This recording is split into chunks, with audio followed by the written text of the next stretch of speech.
구독, 좋아요, 알람 설정까지. 데이터 스테이션. 네, 안녕하세요. 데이터 스테이션입니다. 이번 시간에는 우리가 통계적 가설 검정이라고 하는 부분에 대해서 같이 알아보도록 할게요.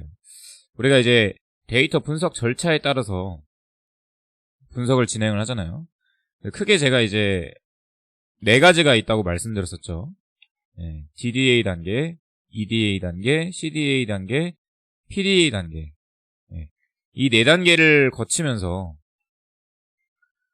데이터 분석을 쭉 진행을 하게 되는데, 그 중에 이제 확증적 데이터 분석 단계, 확증적 데이터 분석 단계에 해당하는 통계적 가설 검정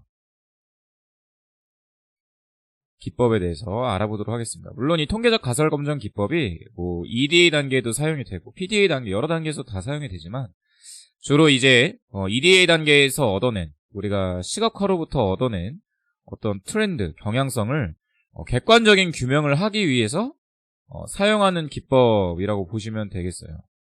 그래서 이 통계적 가설 검정이라고 하는 기법은, 여기서의 주요 포인트는 p-value라고 하는 객관적인 수치를 이용해서, p-value, probability value라고 해서 확률 값이죠. 확률 값이라고 하는 객관적 수치를 계산해서 우리가 세운 가설을 검정한다라고 보시면 되겠습니다. p-value를 통해 가설이 참인지 거짓인지 확인하는 분석 기법, 이렇게 보시면 되겠습니다. 그래서 이 통계적 가설 검정 기법은 사실 이제 앞에 여러 가지 우리 통계에 대한 기본적인 내용들을 우리가 다뤄야 되는데, 이번 시간에는 우리가 이제 파이썬으로 실무의 데이터에서 어떻게 통계적 가설 검정을 진행해야 되는지 아주 간단하게 컴팩트하게 알아보도록 하겠습니다. 네. 기본적으로 통계적 가설 검정에는 2가지의 가설이 들어와요. 하나는 귀무가설이라고 하는 걸 세우고요. 또 하나는 대립가설이라고 하는 것들을 세웁니다. 그래서 이 가설들은 도대체 뭐냐? 이 대립가설이라고 하는 거는 내가 의심하는 상태, 또는 내가 규명하고자 하는 가설을 대립가설로 잡아요. 그리고 귀무가설은 이 대립가설의 반대, 대립가설의 반대가설로 잡습니다. 그래서 이 귀무가설을 보통가설이라고도 얘기하고요. 귀무가설 같은 경우에는 일반적인 상태, 의심이 없는 상태, 차이가 없는 상태, 이런 것들을 이제 귀무가설로 잡기도 합니다. 예를 하나 들자면요, 이런 거예요. 우리가 이따 데이터를 한번 볼 텐데, 시각화를 했을 때 예를 들어서 성별에 따른 매출액의 차이가 있는 것처럼 규명이 됐어요. 분석이 된 거죠. 근데 내가 이걸 한번 객관적으로 확인해보고 싶다라는 거예요. 우리 시각화는 어떤 단점이 있다고 했었죠? 시각화는 주관적인 해석이 들어갈 수 있다라고 말씀을 드렸었죠? 주관적인 해석이 포함이 된다. 그래서 이걸 객관적으로 규명하려고 하는 것이 통계적 가설 검정인데, 우리 방금 예에서 얘기했듯이 지금 예에서는 성별에 따라서, 우리 고객 성별에 따라서, 고객 데이터라고 합시다. 고객 성별에 따라서 우리 매장에서 구매한 매출액에 차이가 있는가, 이걸 한번 확인해보고 싶은 거예요. 그럼 여기서 이제 귀무가설이랑 대립가설을 어떻게 잡느냐? 먼저 대립가설부터 잡는 게 좋습니다. 대립가설은 내가 지금 의심하는 바죠. 고객 성별에 따른 매출액의 차이가 있을 것이다. 이게 이제 대립가설이 되고요. 귀무가설 같은 경우에는 이 대립가설의 반대, 고객 성별에 따른 매출액의 차이가 없을 것이다. 여기서 얘기하는 차이는 매출액의 평균의 차이가 될 겁니다. 매출액의 평균의 차이가 있을 것이다, 없을 것이다. 이렇게 잡을 수가 있는 거예요. 그래서 앞서 우리가 EDA 단계를 통해서 얻어낸 어떤 트렌드, 경향성을 대립가설, 기무가설을 세워서 내가 이 가설이 맞는지 틀린지를 테스트하는 작업이 통계적 가설 검정이다라고 보시면 되겠죠. 그래서 여기서 우리가 보통 가설을 이런 식으로 설정을 하는데, 여기서 이제 제가 어떤 값을 계산을 한다라고 말씀을 드렸냐면은 p-value라고 하는 값, 확률 값이라고 하는 값을 계산한다고 했었어요.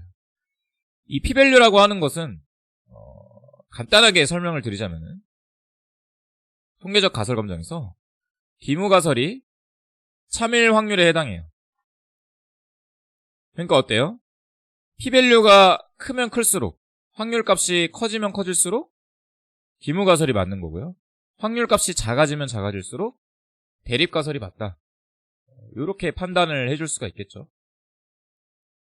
물론 통계적으로 이제 더 심오한 의미들이 있지만, 이 데이터 타입에 따라서 통계적 가설 검정 기법에 따라서 이 p-value의 해석이 좀 달라지지만, 수학적으로는 우리가 이제 실무적으로 접근했을 때는 이 p-value라고 하는 확률값, 기무가설이 참일 확률이다. 이렇게 여러분들이 간단하게만 이해하셔도 되겠습니다. p-value 같은 경우에는 확률값이라고 했잖아요. 확률값이다 보니까 0에서 1 사이의 값을 가져요. 0%에서 100% 사이의 값을 갖는다는 얘기죠. 그러면은 0에서 1 사이의 어떤 연속된 확률값을 갖게 되는데, 이 확률값을 어떤 값을 기준으로 확률값이 몇 프로가 돼야 기무가설이 참이고 확률값이 몇 프로가 돼야 대립가설이 참이 되느냐, 우리가 여기에 대해서도 알아야 되겠죠. 그렇죠? 가설 판단의 기준이 어떻게 되느냐, 그 기준을 우리가 유의수준이라고 부릅니다. 유의수준. 가설 검정 판단의 기준이 되는 값이에요. 보통은 이 유의수준은 5%로 잡아요. 0.05. 그래서 우리가 앞서 계산한 p-value가 0.05보다 크다. 이 얘기는 뭐예요? 기무가설이 참일 확률이 5%보다 크다라는 거죠. 이렇게 되면은 기무가설이 참이다. 이렇게 해석을 할 수가 있고요. 만약에 p-value가 5%보다 작다, 0.05보다 작다라고 하면은 대립가설이 참이다, 이렇게 해석을 할 수가 있습니다. 이걸 통계적으로 좀 우리가 얘기를 하면은 기무가설, 기각, 실패, 이렇게 표현을 하고요. 아래는 기무가설, 기각, 이렇게 표현하기도 해요. 그래서 우리는 이 통계적 가설 검정이 데이터 타입에 따라서 여러 가지 이제 사용할 수 있는 기법들이 쭈쭈쭈 나와 있습니다. 우리는 이제 뭐만 하면 되냐면은 그 데이터 타입에 맞게 이 가설 검정을 실시해서 p-value 값을 확인을 해주고, 이 p-value 값이 유의수준보다 크냐 작냐, p-value가 이 유의수준 0.05보다 크느냐 작냐, 이거를 판단해주면은 가설 검정의 절차가 완료된다라고 볼 수가 있겠죠. 그래서 만약에 이 고객의 성별에 따른 매출액의 차이가 있는가, 이걸 이제 가설 검정을 했다라고 가정해 봅시다. 이 경우에는 비모수적 검정을 할 수도 있고 테스트를 할 수도 있는데, X가 범주형이고 Y가 연속형인 t-테스트라고 하는 투샘플 t-테스트라고 하는 검정을 진행했다라고 가정을 해볼게요. 이 투샘플 t-테스트에 의해서 p-value가 예를 들어서 0.03이 나왔다. 그럼 어때요? 이 p-value가 유의수준 알파 0.05라고 하는 기준보다 작기 때문에 기무가설, 기각, 즉 대립가설이 참으로 판명되는 거고요. 그러면 어떻게 돼요? 고객의 성별에 따른 매출액의 평균의 차이가 있을 것이다. 이렇게 결론을 내릴 수가 있는 거예요. 그러니까 이것도 통계적으로 접근하면은 우리가 이 각각의 이 데이터 타입에 사용되는 통계적 기법이나 이런 것들에 대해서 수학적으로 접근하게 되면 이제 복잡한데, 그냥 간단하게 우리가 그냥 실무에서 사용을 할 때는 이 가설 검정이라고 하는 테스트를 진행을 할 때 가설을 수립하고 이 데이터, 이 수립된 가설에 있는 데이터에 맞게 우리가 통계적 가설 검정 기법을 사용을 해주고 데이터 타입에 맞게 가설 기법 검정을 실시해줘서 거기에 나오는 이 p-밸류 값을 계산을 한 다음에 기무가설이 참인지 대립가설이 참인지를 판단해주면 된다라는 거죠. 그리고 이 통계적 가설 검정 기법은 우리가 파이썬에서 사이언스 파이썬, 사이파이에 라이브러리로 다 나와 있습니다. 그래서 우리는 어떤 데이터 타입에서 어떤 통계적 기법을 써야 되는지 이런 것들만 이제 딱 정리가 되면은 이 통계적 가설 검정을 수행해낼 수가 있겠죠. 그래서 방금 말씀드렸다시피 이 통계적 가설 검정도 데이터 타입에 따라서 이 가설 검정의 기법이 바뀌게 됩니다. 일단 단일 변수일 때 하나의 변수에 대해서 가설 검정을 할 때랑 두 개 이상의 변수에 대해서 다변수일 때 가설 검정하는 기법이 달라져요. 단일 변수일 땐 데이터 타입이 두 개니까 두 가지로 나뉘겠죠. 데이터 타입이 숫자인 경우, 연속형인 경우와 문자 형태인 범주형인 경우 이렇게 나눠질 수가 있고요. 보통 단일 변수에서 숫자형인 경우, 연속형인 경우에는 가장 많이 하는 것들이 정규성 검정. 이 데이터가 매출액이라고 하는 어떤 연속형 숫자 데이터 분포가 정규 분포를 따르느냐, 따르지 않느냐. 우리 공장에서 측정되는 온도라고 하는 지표가 정규 분포를 따르느냐, 따르지 않느냐. 이걸 테스트해주는 정규성 검정, 이런 것들을 진행을 하게 되고요. 또 어떤 것들을 할 수 있냐면은 원샘플 t-테스트라고 해서 1표본 평균 검정. 하나의 값과 이 집단의 평균의 값이 같은지 다른지를 확인해 줄 수가 있어요. 예를 들면 이런 거죠. 우리 아들이 수능 시험을 봤어요. 수능 시험을 봤는데 예를 들어서 500점 만점에 280점을 맞아온 거예요. 그러면 이 우리 아들의 280점이라고 하는 점수가 전체 집단, 전체 수능본, 전체 고3들의 평균값보다 크다라고 볼 수 있느냐? 아니면 그냥 전체 평균이랑 비슷하다라고 판단을 할 수가 있느냐? 요런 거죠. 그러니까 이렇게 시험을 보고 오면은 우리 아들은 나 수능 시험 잘 봤어 얘기를 하면서 막 자랑을 하는데 이게 객관적인지 아닌지 한번 판단을 해보고 싶은 거예요. 500점 만점에 320점. 애매해. 뭔가 잘 본 것 같기도 하고 아닌 것 같기도 하고 전체 평균은 250점이에요. 그럼 이게 잘 봤는지 안 봤는지 우리가 이 원샘플 t-테스트라고 하는 통계적 가설 검정 기법을 통해서 p-밸류를 구해서 더 잘 봤느냐 안 봤느냐 확인해 줄 수 있다 이거죠. 그래서 여기에는 동등성 검정, 이질성 검정, 여러 가지 또 검정 기법들이 있는데 대표적으로 이 두 가지 많이 사용이 되고요.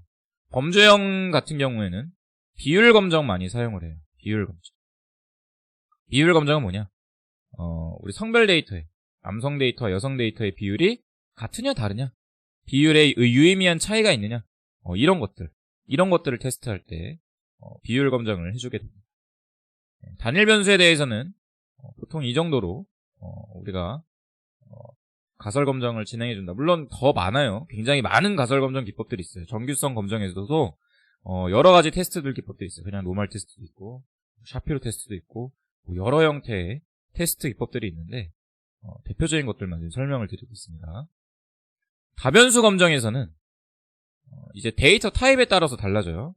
X축이 범주형이면서 Y축이 연속형인 경우, 그리고 또 X축이 범주형이면서 X축이라고 하면은 X데이터, 예를 들어서 성별 아니면은 연령대 아니면 부서에 따른 매출액 이런 게 되겠죠. 위에 같은 경우에는 두 번째 범주형이면서 Y도 범주형인 경우,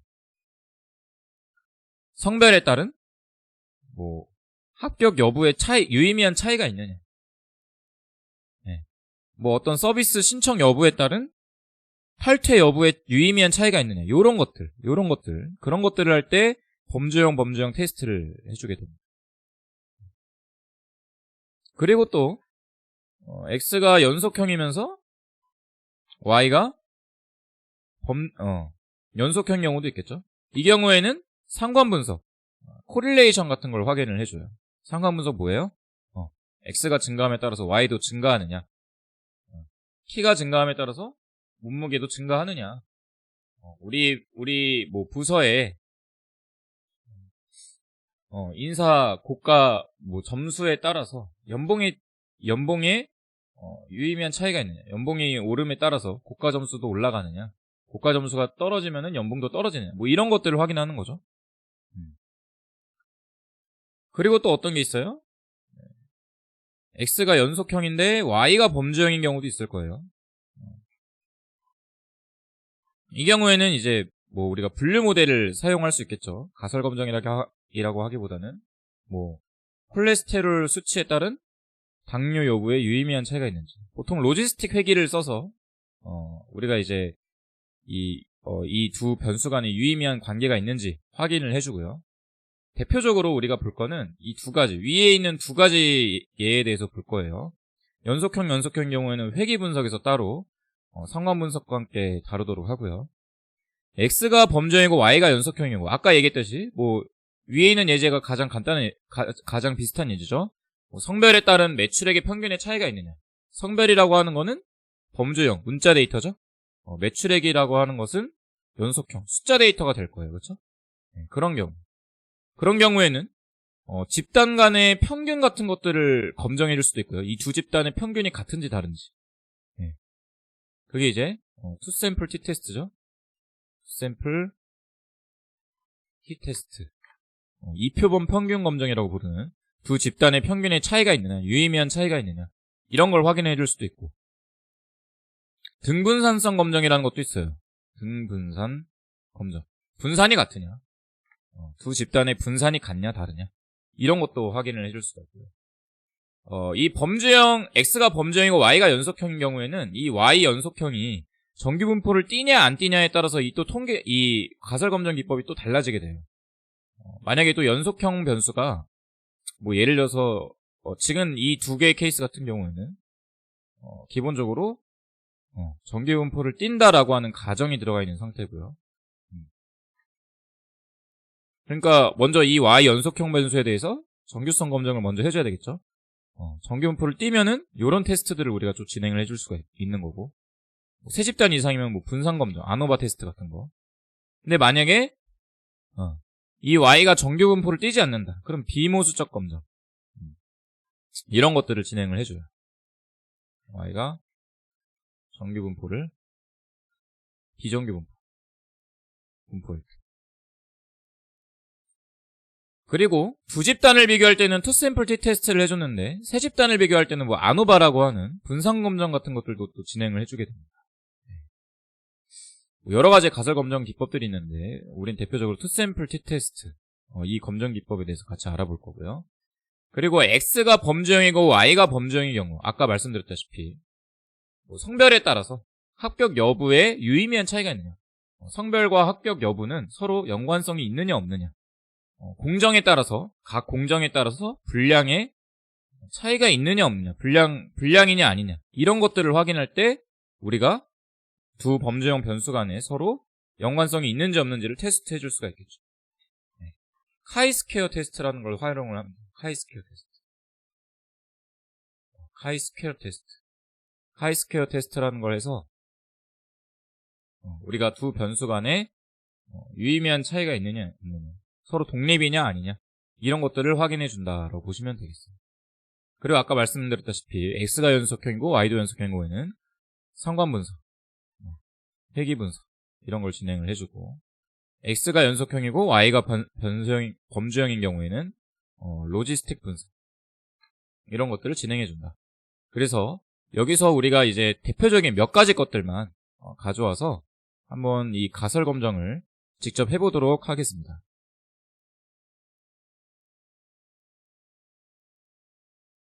그래서 먼저 데이터를 한번 가지고 와볼까요?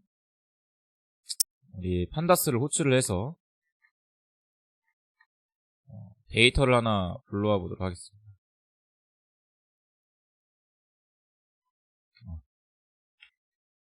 우리 데이터 02를 하나 가져올까요? df1 해서 이 데이터, 우리 쇼핑몰에서 쇼핑몰에서 어떤 상품을 시켰을 때 나오는 데이터죠. 이런 데이터가 있다. 여기서 첫 번째로 정규성 검정 같은 거 한번 해볼게요. 이 상품 구매 금액의 분포를 한번 확인해 볼까요? 상품 구매 금액의 분포. 그래프를 하나 그려서 상품 구매 금액의 분포를 한번 그려보도록 하겠습니다.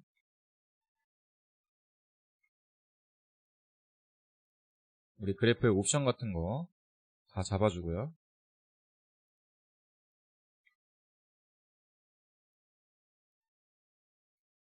잡아주고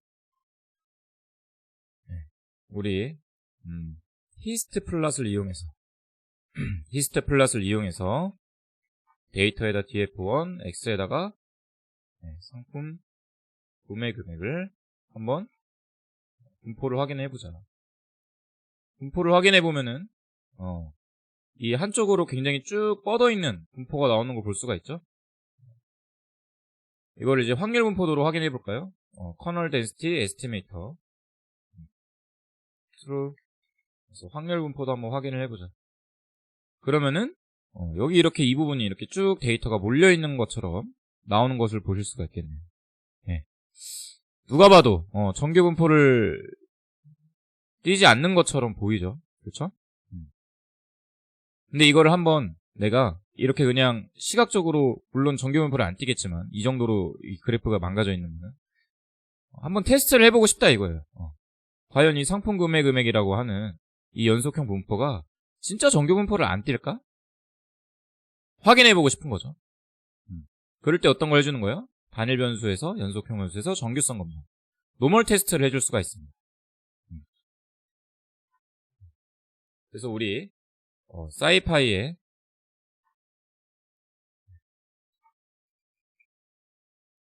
스타츠라고 하는 함수를 가져와서 여기에 정규성 검정을 해보자. 노멀 테스트라고 함수를 가져와서 이 안에다가 그냥 우리가 상품 구매 금액에 대한 데이터를 시리즈로 집어넣어 주시면 돼요. 근데 이 테스트를 하기 전에 우리가 어떤 작업부터 해줘야 된다 했었어요? 기무가설이랑 대립가설을 세워줘야 된다고 했었죠? 보통 정규성 검정에서 대립가설은 해당 분포는 정규 분포를 띄지 않을 것이다 가 대립가설로 잡혀요. 기본적으로 전통 통계에서 숫자 데이터를 다룰 때는 기본적으로 데이터들이 우리가 모집단에서 표본을 추출하는 거다 보니까 중심극한 정리에서 이 대부분의 데이터들이 정규 분포를 띌 거다라고 하는 가정이 들어가 있어요. 그렇기 때문에 정규 분포를 띄지 않는 데이터를 우리가 찾아내는 게 의심하는 상태가 되는 거예요. 그래서 대립가설을 정규 분포를 띄지 않을 것이다로 잡아줘요. 그리고 그럼 기무가설은 뭐예요? 해당 연속형 데이터 분포는 정규 분포이다. 이렇게 잡히는 거죠. 테스트를 한번 해보도록 하겠습니다. 테스트를 실시하면은 스태틱이라고 하는 어떤 통계값이 이렇게 쭉 계산이 되고요. 이 상품 구매 금액에 대한 분포를 확인을 한 거예요. 이 노멀 테스트를 하기 위한 분포를 계산을 해서 그 통계값을 계산을 해준 거고, 그 옆에 나오면 뭐가 나와요? P밸류가 짠하고 등장하죠? P밸류가 어떻게 나와요? 5%보다 작게 나오죠. P밸류가 거의 0에 가깝게 나왔어요. 0.0으로 나왔어요. 이 얘기는 뭐예요? 유의수준 알파 0.05 유의수준 5%보다 작게 나왔다. 즉 기무가설, 기각, 대립가설이 참으로 채택을 할 수가 있겠다. 그 얘기 무슨 얘기예요? 해당 연속형 데이터 분포는 정규 분포를 띄지 않을 것이다. 우리가 예상한 대로 이 데이터 분포는 정규 분포를 띄지 않습니다 라고 하는 통계적 가설 검정이 진행이 된 겁니다. 요렇게 굉장히 간단하죠? 우리 함수 하나를 딱 써가지고 정규성 검정을 그냥 짠 하고 해준 거예요. 노멀 테스트. 그래서 데이터가 정규분포를 뛸지 안 뛸지 이거를 확인을 해주는 거, 노멀 테스트를 이용해서 우리가 확인을 해줄 수가 있습니다. 다른 데이터로 하나 더 해볼까요? 우리 이번에는 df2로 데이터를 하나 불러와 볼게요. 그래서 이번에는 03 데이터 하나 불러와 보도록 하겠습니다. 03 데이터. 03 데이터 불러오면은 여기 뒤에 age라고 하는 연령 데이터가 있죠. 이 연령 데이터를 한번 시각화해 볼게요. 똑같이 히스트 플롯을 이용해서 데이터에다가 df2, x에다가 age, 그리고 우리가 확률 분포를 보기 위해서 커널 덴시티 에스티메이터는 true로 잡아서 분포를 그려보면은 얘는 뭔가 정규 분포를 띄는 것 같기도 하고 이 꼬리가 좀 잘려서 뭔가 아닌 것 같기도 하고 애매하죠. 이런 것도 한번 테스트 해보고 싶다. 그러면 똑같이 가설을 먼저 설정을 해주고요. 기모 가설. 연령이라고 하는 age 데이터는 정규 분포를 띌 것이다. 대립 가설. age 데이터는 정규 분포를 띄지 않을 것이다. 이렇게 해주고 우리가 가설 검정을 진행을 해주면 되겠죠. 노멀 테스트. 그래서 시리즈 형태로 df2에 age라고 하는 값을 집어넣게 되면은 이번엔 어떻게 나오냐면은 에러가 나와요. 에러. 이 에러가 왜 나오냐? 이 통계적 가설 검정을 진행할 때 미싱 밸류, 미싱 값이 들어가 있으면 이렇게 에러가 발생하게 돼요. 그럼 이 미싱 밸류를 제거를 해주고 가설 검정을 진행해줘야 되겠죠. 뒤에다가 바로 drop na라고 하는 함수를 써서 미싱 밸류를 제거한 채로 가설 검정을 바로 진행을 해버리도록 하겠습니다. 이렇게 해주면 어떻게 나와요? p-밸류가 2.476 곱하기 10의 마이너스 176제곱. 무슨 얘기예요? 소수점 0.0000에서 소수점 176번째 자리부터 2가 등장한다는 얘기죠. 즉 0에 가까운 수가 계산이 된다. 결론이 어떻게 나올 수가 있어요? 얘도 똑같이 우리가 p-밸류를 확인해 보니까 p-밸류가 0에 가깝게 도출이 되었다. 그 얘기는 무슨 얘기예요? 유의수준 알파 5%보다 넘지 않는 결과가 나왔다. 즉 기무가설 기각, 대립가설이 참이다. 이 분포는 얼추 정규분포처럼 생겨먹었는데 역시 꼬리도 잘려있고 이쪽 꼬리는 길고 중간에 데이터도 이렇게 솟아나와 있고 이런 것들을 보아하니 우리가 가설 검정을 한번 진행을 해보니까 이 age라고 하는 데이터는 정규분포를 띄지 않는다. 이렇게 결론이 낼 수가 있는 거죠. 그래서 이런 식으로 우리가 이 스태츠라고 하는 이 라이브러리 안에서 여러 가지 통계적 가설 검정 기법들을 이용해서 이렇게 통계적 가설 검정을 진행해 줄 거다. 그럼 이제 우리가 이 각각의 경우에 해당하는 이 각각의 가설 검정 기법에 해당하는 테스트들을 다 가지고 와서 상황에 맞게 테스트만 이렇게 진행을 해주면 되겠죠. 정규성 검정 같은 경우에는 특히 이제 공정 데이터라든지 실험에서 나오는 데이터들을 이제 우리가 확인할 때 많이 쓰여요.